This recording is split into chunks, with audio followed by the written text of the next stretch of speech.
To finally get my hands on the file, I saw that the evidence of Michael's innocence was in the district attorney's file and had been concealed. The investigation.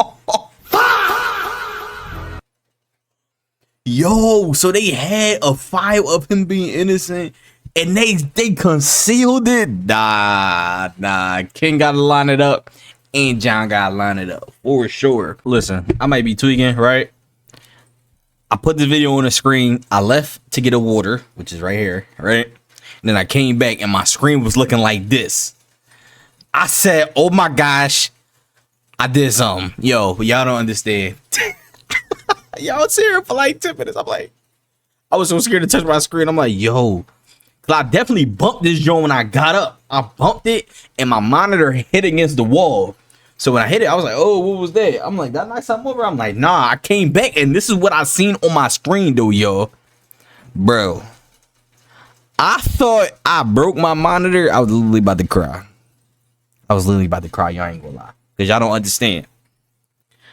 I broke my monitor not too long ago. What month is this? This is May.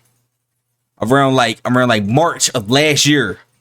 I broke one of my monitors by accident. I was moving it from one crib to the next. And I did not wrap it. And my TV, I had my TV and my monitor in my trunk. My TV slid down, hit the monitor on the corner. I didn't notice until I set up my setup again. I plugged in my monitor and like entire side of my screen was just black. I was like, oh my gosh, no way. I literally had to go to Best Buy and pay like $130 for this monitor I got right now. So when I seen this on my screen, yes, I got a little nervous. I was in there about to cry because yes, I got money. But I ain't got that type of money. If you know what I'm saying, you feel me? Like $130 will hurt for sure. This 3-year-old boy is found walking alone in the street with a soiled diaper. His parents are known to be good people and would never let him out of their sight. Cops quickly discovered that his mom was brutally murdered. They think the husband did it after he left a note with a motive.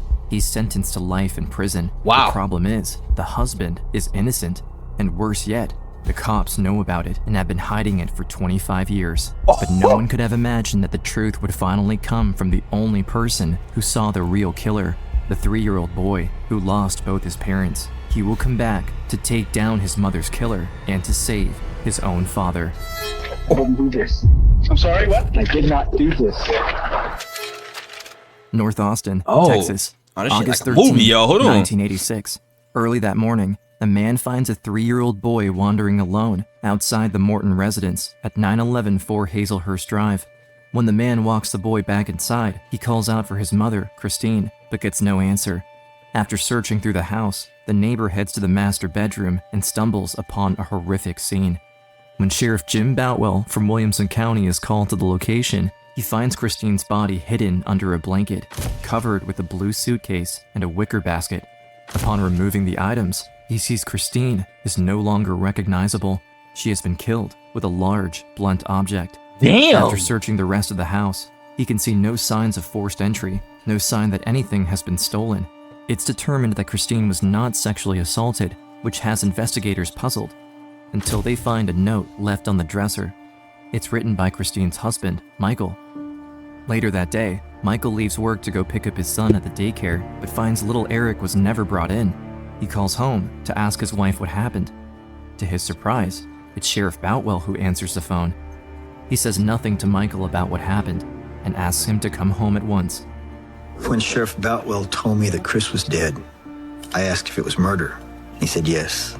I asked to see her. I wanted, not proof, but, I needed to see her. The sheriff refused. All the questions were adversarial, accusatory. It became clear to me that the sheriff showed up, looked around, and, okay, husband did this. September 25th, not long after Christine's funeral, Michael is at home with his son when the doorbell rings. He takes Eric in his arms and goes to answer. When he opens the door, it's Sheriff Jim Boutwell with several deputies. They're here to arrest Michael. I don't remember the exact words, but I said something along the lines of, "What? You've got to be kidding. What?" I turned off some stuff in the kitchen. I grabbed Eric and I told him that I wanted to call a friend to come get him, and he said that wouldn't be necessary. One of the deputies grabs 3-year-old Eric and pulls him out of his father's arms, while Sheriff Boutwell handcuffs Michael. All the while, Eric is screaming for his father, with his arms outstretched as he's being taken away. Before we continue, something disturbing happens when you Google your name. You start to find beeping off and posing your removed insurance. I'm like, what happens? February 9, 1987, less than 6 months after the murder, Michael Morton's trial begins. Innocent people think that if you just tell the truth, you've got nothing to fear from the police. Yeah. I never seriously thought that they would convict me. The prosecutor is District Attorney Ken Anderson, who is known for being aggressive, sarcastic, and smart. For him, Christine's murder trial is his biggest case yet. If he wins, it will propel his career, and he's ready to do anything to put Michael in prison, even breaking the rules. Damn. He begins his attack on Michael by focusing on the note found at the scene. It spoke of an argument the couple had the night before, about sex. Prosecutors say he beat his wife to death after she refused to have sex with him on his birthday. District Attorney. What? What? Y'all telling me my man made her unrecognizable because she wouldn't give up the saying on his birthday? Yeah, like if I'm him, I'm a little pissed too though, cause like what's going on though? Like you don't want to do nothing. It's my special day. I ain't asked for nothing. I ain't asked for no money, no gifts, no cake, no nothing. I just wanted a little, you know what I'm saying for the night. Hell, what give me that? What's wrong with me? What's wrong with me? But is that enough to kill your wife, bro? No, it is not. So they should have took that into consideration. Like there got to be a different motive behind that. You're going to use that note to put him away. This is crazy, bro. Ken Anderson today focused his line of questioning on Morton's infrequent sexual relationship with his wife. The story Anderson sells to the jury is that Michael wasn't happy with Christine, and he wanted out of the marriage. And when she refused to have sex with him on his birthday, he killed Christine in a fit of rage. That's crazy. A Williamson County man took the witness stand today in his own murder trial. Morton broke down in tears today as District Attorney Ken Anderson showed him photos of his wife's body. When Damn. Michael takes the stand, the jury hears his side of the story. How Christine That's so was alive disrespectful. when he left for work, where he clocked in at around 6 a.m. According to his testimony, Christine must have been killed after he'd left. He tells the court he wasn't angry when he left the note, that it was meant as a playful banter with his wife. But the jury no longer believes him after Prosecutor Anderson brings his last witness to the stand. In other trial news, damaging testimony yesterday in the wife-beating murder trial of Michael Morton. The jury relied on the testimony of Travis County Medical Examiner Dr. Roberto Vallardo. Dr. Roberto Vallardo testifies under oath that after examining Christine's stomach contents, he estimates the time of death to be at around 1 a.m., 4 hours before Michael says he saw Christine alive when he left for work. The defense is devastated. With scientific proof against him, Michael's alibi falls apart, and the jury is now sure to see him as guilty. What? But what no one knows is that in reality, Dr. Bayardo was unable to determine the time of death accurately, but Ken Anderson still used him as an expert witness to give his damning testimony. So he lied. February 17th, the trial comes to an Nah. What? Y'all don't even know me, and y'all doing all this to put me away for what? end. During the closing arguments, prosecutor Ken Anderson puts the final nail in the coffin. He fabricates a claim that Michael sexually assaulted Christine after the fact, Wow. having no proof her real killer did anything of the sort. But it no longer matters. No one will contradict him now. As he describes the scene to the jury, Anderson has tears coming from his eyes. The performance is effective. Wow. It doesn't take long for the jury to deliberate. Late this afternoon, a jury found Morton guilty of murdering his wife last summer and then sentenced him to life in prison. After the sentencing, Anderson tells the media a life sentence is too good for Michael Morton. That he should have been Damn. given the death penalty. Nah, I ain't gonna lie. Whoever Michael Morton is, he must wanted his girl. Had to. He had to want his wife. Now I'm thinking about it. I done seen a lot of movies, y'all. A lot of movies. You feel me? These are my type vibes. These are my type vibes. Y'all know this. I would not be surprised. Michael Morton was the one who killed his wife. Just saying. Just saying. It got sickening after a while to watch him cry at the wrong times, and he seemed only to cry for himself. Just totally without any remorse whatsoever for killing his wife. When they announced the time, the aggravated life, I was stunned. It literally knocked the wind out of me. My knees buckled, my butt hit the chair. Had that chair not been there, I'd have hit the floor. As he's escorted out of the courtroom in handcuffs, Michael continues to claim his innocence, but no one believes him. I didn't do this. I'm sorry, what? I did not do this. Ken Anderson has just put an innocent man in jail for Wow. life. That's All the crazy. while, For the life is real killer crazy, is still bro. out there, free to kill again. As for Michael, he languishes in his cell. Year after year, he files for appeals, but is rejected every time. His only solace comes from the visits of his son, Eric, whom he's allowed to see once every 6 months. There was court-ordered visitation. Eric would have to be brought to me by my sister-in-law. Visitation is like oxygen. I would love seeing him, but I could also see that he was becoming more distant. He was becoming something of a stranger. The first time I heard him call my sister-in-law Mom, it startled me. As he got a little bit older, and he started, getting into puberty and becoming a teenager, some of the visits were feeling a little forced. One day, I got a letter from him that he said he would like to suspend the visits. Not do them anymore. Because the visits are under court order, Eric needs his dad's permission to stop coming to see him in prison. Michael is heartbroken. All he wants is to see his son one more time. I wrote him back and I said, well, I'll grant your wish, but you got to come here and look me in the eye and tell me that. We had our greetings and I asked him if this was our last visit.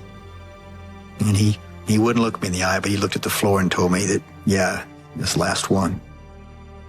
And I just looked at my sister-in-law and said something like, take care of my son. And I walked out. District Attorney Ken Anderson has convinced Christine's family that Michael is guilty. So Eric, who is being raised by Christine's sister, has been brought up to believe his father killed his mom. Facts. Michael knows the only way he can ever get him back is to find a way to prove his innocence in court, or he may never see him again. It's 2004. Michael has been in jail for the last 17 years when he finally gets in contact with the Innocence Project, a non-profit legal organization that works to overturn wrongful convictions through DNA testing. In 2004, the New York Innocence Project called me and asked me to take the case. It took me a minute to grasp it because I thought, are you calling the right number? I'd never had any kind of a criminal case before. But they said that they wanted me. John Raley, a civil attorney who became known to the project because of a medical malpractice case, agrees to take on what would be his first ever murder case. When he's given the court documents from Michael's trial, he immediately finds red flags. One of the first things that struck me was the note he left for Christine. And I thought, wait a minute. If I was going to murder my wife, why would I leave a note? The last thing I would do is leave a note calling attention to an argument with my wife. And nobody thought to think that, right? Why would he? It's like he wanted to get caught. The dumb shit, yo. As he reads through the file, Raley is stunned to find no real evidence of guilt. No witness, no eyewitness of any violence. He had no record. Mr. Morton passed 2 lie detector tests at the time of his prosecution. He also finds key issues with the statements made by the medical examiner. According to the records, Roberto Bayardo didn't get access to Christine's body until a few days after her murder, which would make any assessment of the exact time of death impossible. He used an analysis of stomach contents solely as his means of timing death, which all of the medical literature says you can't do. It should never have come into evidence at all, and if that was the basis for the jury's finding, then there's nothing. So there's nothing really to convict the man at trial. That doesn't mean he's innocent. John Raley is determined to find out the truth about Christine Morton's murder. His first step is to go meet Michael in person. When he arrives at the Mark W. Michael unit in East Texas, he's taken to the family room where Michael is waiting for him. I asked him what happened on August 12th and 13th, 1986. Take me through those 2 days in as much detail as you can. August 12th, 1986, I turned 32. It's one of the best days of my life. We had 3 dark years where we had a sick child, and everything seemed to be heading up. So we all went to the City Grill. I remember feeling really, really good as we were leaving, and Eric was walking between us, and we each had a hand, and you know how you'll sometimes pick him up, and it just felt really good. This is what it's about. Things are great here. We got home, finally got Eric to bed, and if you're married and it's your birthday, my man was trying to get some. She fell asleep. What? Ah, baby. I left a little note. I don't know. So she didn't say no.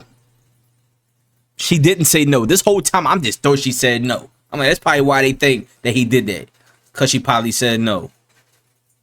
This whole time, bro, all she did was fall asleep. And y'all think he murdered his wife?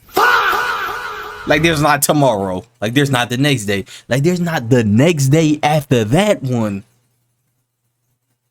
Y'all think y'all think he murdered his wife because she fell asleep? Yo. If I'm him, Michael Morton gotta see me. After all these years when I get out of prison, he gotta see me. That would have been the first. What? I would have told the police, listen, y'all better get to Michael before I do. I'm just saying, because if I catch him, y'all really gonna have a murder charge on y'all hands. But I ain't even do nothing. This man just put me away for half of my life. At the end there, my son don't want to talk to me no more. My wife is gone. He accused me of no real evidence and put me behind bars instead of finding the real killer somewhere in his crib, feet kicked up, drinking iced tea, bruh. And I'm behind bars. I ain't even do nothing. Shit crazy. No big deal. This happened, and 5 o'clock next morning, the alarm went off. Showered, shaved, dressed, and it's the last time I saw her live. That's crazy. I didn't really have the opportunity to grieve for her. Everything changed so rapidly away from her to me. Chris had this amazing laugh. She would throw her head back and laugh, and you couldn't help but laugh with her. It was just so genuine. She was smart. She wasn't just sociable. She had a head on her shoulders. Everybody liked her. I was lucky that she went out with me. I know that's right, my man. Value your queen, brother. Powers, but I value her people for a living, and I can usually tell if people are fibbing. There was nothing about this man that did not speak from a place of integrity and honesty. They took his son out of his arms and handcuffed Michael, and Michael looks back and sees Eric reaching out and screaming, "Daddy, Daddy, Daddy." And this little boy that had just lost his mother now was losing his father. It affected me as a father because I thought about my children. I left amazingly moved by that, and I came home to my wife, Kelly, who I asked for advice on a lot of things. And I said, "Kelly, my God, he's innocent. We have to get him out." And she looked at me in the eye and she said, "Then do it." John Real. Oh, shit. Oh, I need to be like Kelly in my life. What? He said, "I gotta get him out." Then do it. I know that's right. Kelly's standing on business, my brother. Oh, goodness. He doesn't waste any time and puts a team together. When they get their hands go, on John. a list of evidence still on the file, they learn about a blue bandana with blood on it, which never made it into the actual trial. According to the 1986 investigation of the murder, one of the deputies saw a dirty bandana near a construction site about 100 yards from the house. There was no DNA testing available back then, so it was put in a bag and it was stored and it was ignored. Naturally, we wanted to try to do DNA testing on the bandana. To prove Michael's innocence, Rayleigh is hoping the bandana will contain Christine's DNA as well as her killer's. In order to do the analysis, his team needs to get their hands on the actual evidence. But when they show up at the sheriff's department, they are denied access. Now, why would they do that unless the bandana could be a problem for them? John files a motion which would force them to turn the evidence over. But by 2005, they still haven't heard back from the district attorney's office. Wow. So John decides to give him a call. John Bradley was the district attorney of Williamson County at the time we filed the motion for DNA testing. So I called up Mr. Bradley and I introduced myself. Well, I said, look, all we want to know is the truth. And nothing bad can come from seeking truth. Either Michael is where he's supposed to be, which is a good thing, or he's innocent, which means there may be a brutal murderer at large killing other people. Don't you want to find out? And he said doing the test would muddy the waters. He said doing the test would muddy the waters. And what? I had no idea what he meant by that. It just so happens John Bradley's mentor is none other than Ken Anderson, the prosecutor in Michael's case. Anderson has since been appointed district judge and has made some powerful friends in Williamson County. Wow. And now, he's become one of the most influential figures himself. If the DNA testing proves Michael is innocent, it would look terrible for Anderson. But more importantly, there's something in the prosecutor files that Anderson doesn't want anyone to see. Oh, what's in there? John Bradley understands this, and he rejects Rayleigh's request. I was completely unprepared for the height and the depth of the power of the district attorney's office of Williamson County. There was a strong political machine against us. Michael's life hangs in the balance, but Ken Anderson didn't just take away his freedom, he also took away his son. When my son turned 18, I got a letter that he was going to legally change his name. Damn. And that he was going to be adopted by my sister-in-law and her husband. That I was going to officially and legally lose him. Damn. With all the bad things that had happened. That probably the worst one. My wife's murder, my arrest and conviction, my life sentence, all the deaths in my family, the failed appeals, the DNA snafus, all of that. Didn't do me in. I thought I was pretty tough and I could take it.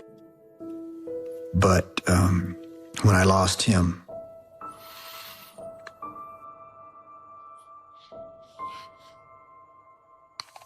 that's what broke me.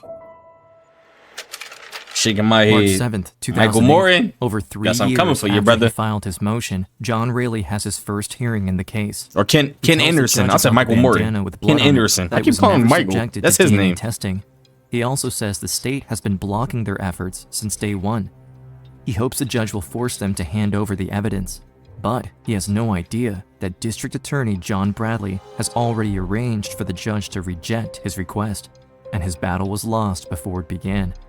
In fact, John Bradley isn't even at the hearing. Rayleigh is furious.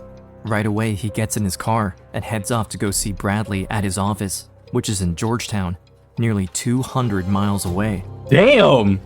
I was seriously concerned that day that he might actually have a stroke or something. It was that bad. I mean, his blood pressure was so elevated, and he was so angry, where it was like, this is going to kill my husband. When he arrives in Bradley's office, Rayleigh's blood is still boiling, and he does something completely out of character. Maybe it's because I had driven all the way from Houston to Georgetown, and maybe it's because I was tired, and maybe because it's frustrating. But I said loud enough that everybody in his office could hear, "What are you afraid of?" Let me turn it on you, Mr. Bradley. Oh, because what would you do if the test results exonerated him and identified someone else as the murderer of his wife? Because I can handle the truth. Can you, sir? And then I left. I've never told anybody this, and I don't know that I should now. There was a time in the middle of this that we were struggling financially, and there was a real temptation to focus on work that would make money for the family and not spend so much time on this pro bono case where nothing good is happening. That was a temptation. A few days later, on a Saturday morning, John Raley gets a call he never expected. It's Michael, and he has news. And he said, well, I'm up for parole again. And I said, that's great. He said, there's just one catch. He says, I have to confess that I'm guilty of murder. Michael has been in jail for 21 years. He has no idea where his son is. John Raley wouldn't be surprised if, after all this time, he decides to take the deal. But admitting his guilt would mean Michael would lose his son forever. I said, what are you going to say, Michael? And he said, all I have left is my actual innocence. And if I have to be in prison the rest of my life, I'm not giving that up. When I heard him say that, I felt this rush of emotion come over me.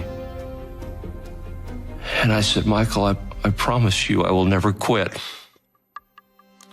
As long as I'm breathing air, I'm trying to get you out of prison. That's a real nigga, man. The year is 2010. Damn, John Raley has God, been it's fighting like to time free is going Michael Morton fast, for bruh. 6 years when they go in front of the Third Court of Appeals. I said this bloody bandana was the be-all and end-all about the case, and there was no legal basis to deny testing of the bloody bandana, none whatsoever. They asked the question that everybody seems to ask. What if the DNA testing comes out against your client? And I said, there's only one way to find out. While the court is deliberating, John Bradley takes to the media in an attempt to sabotage their efforts. Michael Morton was convicted of killing his wife and sentenced to life in prison. His attorneys say the case now boils down to testing a bloody bandana found behind the home where Christine Morton was beaten to death. If that critical piece of evidence contains blood from the crime scene, it could show someone else did it. But Williamson County DA John Bradley says that's a pipe dream. If I got a promise from Michael Morton that he would accept criminal responsibility for killing his wife, should the bandana exclude any other mystery killer, you know what? I would consider doing that. And I said, Judge, we're paying. What? That don't even make sense. Yo, John Bradley started to piss me off, yo. That don't even make sense. Just because you made him say that he killed his wife, if there's somebody else blood on that bandana, we should just exclude that, though. We should just exclude that. You know what? There was some blood on that bandana. We're going to throw that in the trash, though, because he already said he killed his wife. What? What sense do that make? Oh, yo, this started to piss me off, yo. I'm not going to lie. Is John Bradley still alive?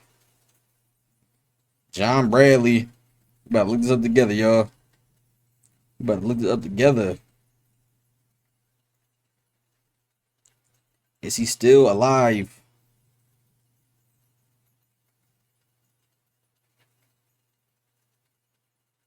Not let me know, bruh. Not let me know if he's still alive, though, y'all. I do see former DA, so maybe he got fired because of this. But that's not good enough for me. And for this, all we want to know is the truth. The state has fought us every step of the way. We have fought too hard, and we've come too far to get to this moment and have it taken away. All right, finally, after fighting for 6 years, the Court of Appeals ruled that we could do DNA testing on the bloody bandana. It will take months before they get the results back from the test. Don't matter. During that time, John Raley's office sends a Freedom of Information Act request to gain access to Ken Anderson's files on the trial. They want to know, what else could John Bradley and Ken Anderson want to hide? But the truth is far more disturbing than Raley ever expected.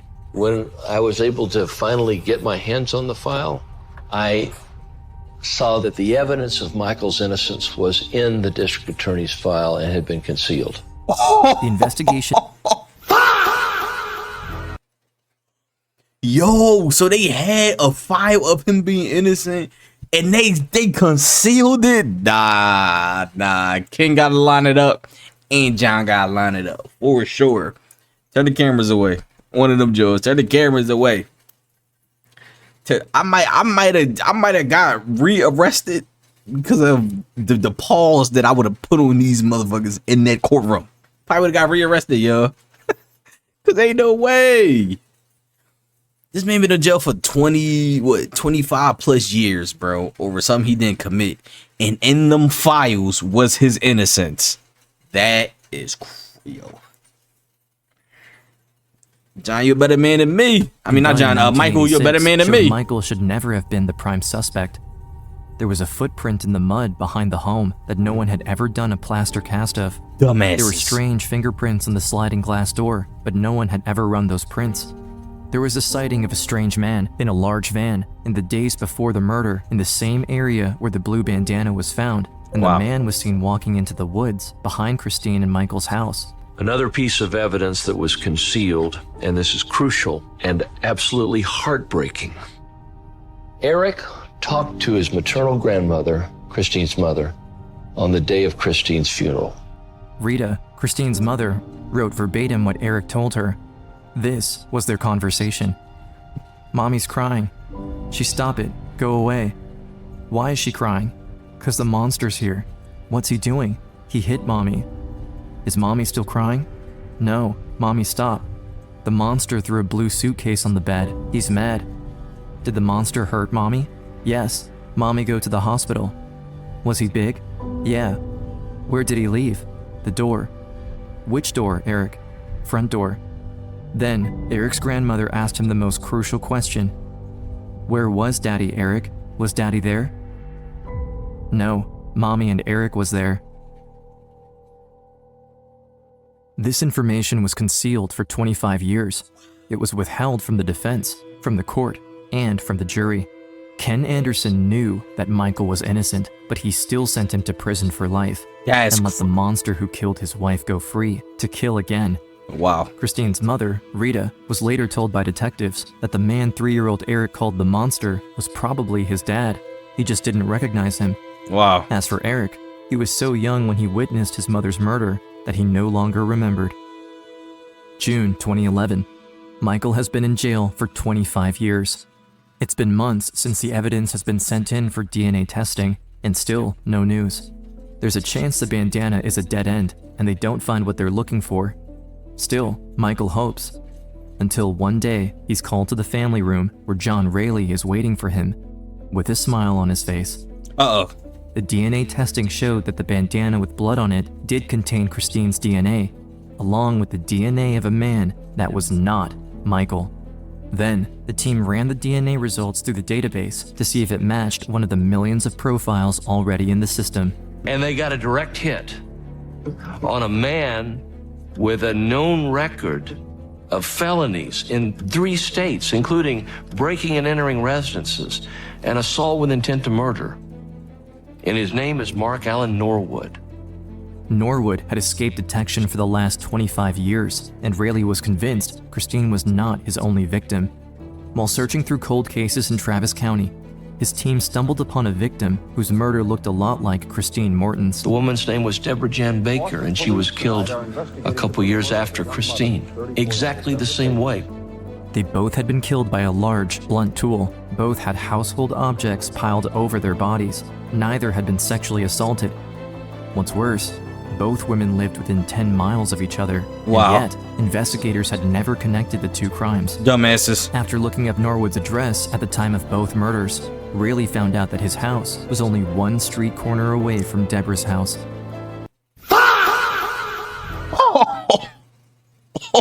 Oh, shit. 1 mile? To confirm their theory, Rayleigh's team got access to the evidence in the Baker case, and after running DNA tests on a few hairs found at the crime scene, they were able to definitively identify Deborah Baker's killer as Mark Allen Norwood. I remember saying, oh wow, this is it. An innocent man in prison, a murderer out there. Shaking my head, bro. Mark, Dave Fugit. Hey. I'm the lead investigator on the Deborah Baker case. You know, Mark, it's been 23 years ago that Deborah Baker was killed. With the advances in technology, you know, it's inevitable. You know it as well as I do that we were going to come to this crossroad. Yep. I mean, you want to place me under arrest? At 6, Mark Allen Norwood, a violent criminal with a record going back 3 decades, arrested today in a murder that sent the wrong man to prison for 25 years. And we've just confirmed he's also a suspect in a second murder. When the truth finally comes out that Michael Morton had been wrongfully convicted, District Judge Ken Anderson takes to the media in an attempt to salvage the situation. I want to formally apologize for the system's failure to Mr. Morton and to every other person who was adversely affected by this verdict. What he doesn't know is that Deborah Baker's daughter, Caitlin, is in the crowd. In my heart, I know there was no misconduct whatsoever. I believe that the prosecutors fully complied with all the orders of the court. He's not holding himself accountable. He's making a lot of excuses. Do you feel he's responsible for your mother's murder? In part. In part, absolutely. How so? Well, he let Norwood go. He didn't get him when he should have. And my mother could be alive right now if he had. Facts. Ken Anderson not only put an innocent man in jail for 25 years, but he also allowed the real killer to take Deborah Baker's life. After Mark Allen Norwood is arrested and evidence of Michael's innocence has come to light, Anderson becomes the subject of a special criminal inquiry for deliberately hiding evidence from the court. And after a long battle led by Michael's attorneys, John Raley and the Innocence Project, Ken Anderson is disbarred, disrobed, and for the crime of misconduct resulting in wrongful conviction, will become the first prosecutor to ever be sent to jail. Dumbass. As for Norwood, he's convicted of the murders of Christine and Deborah and received 2 life sentences. Oof. While officials believe Norwood was most likely a serial killer, his reign of terror has finally come to an end.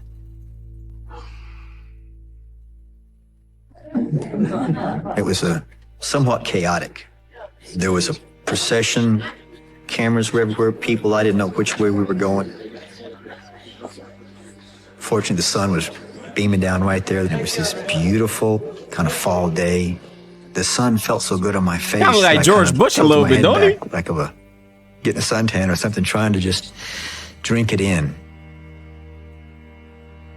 After Michael's release, John Raley arranged a special dinner for him at his house, a dinner to which he also invited Michael's son, Eric. Did he show up? I noticed that our shoes were disturbingly similar.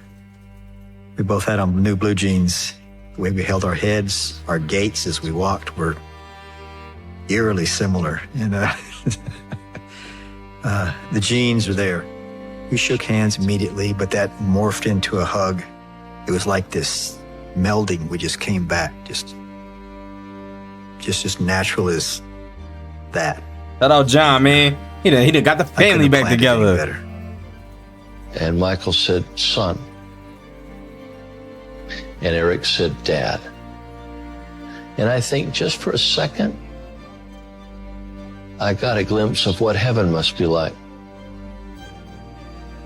John Raley, very few people can look to somebody and say, excuse me. My man, I got a friend for life, y'all. They got my man out of jail. That's so thorough, so thorough. I can say that about John. I can point to him and say, there's the guy. That's the guy who got me out. And he didn't know me from the man in the moon. Yes, sir. That's what I'm saying. When somebody does something like that for you, you're never the same. He's my friend. Real nigga.